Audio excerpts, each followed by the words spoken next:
Cocoa এখন milk খাবে, খেয়ে নাও কোকো। এটা ইভিনিং স্ন্যাক্স।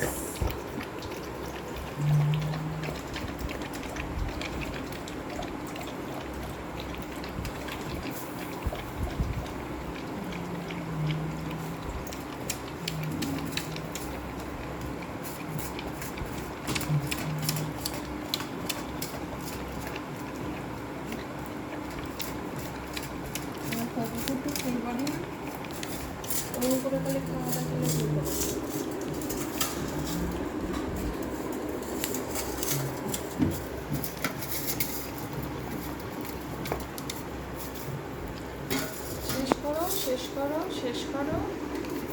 ভাবলাম 10,000 টাকা সুবিওকে দিয়ে দেবো, অনেকটা শোধ হয়ে যাবে। বসো বসো, এবার কোকো খাবে ব্যানানা। সিট আমার আর নেই টাকা। সিট সিট সিট সিট সিট সিট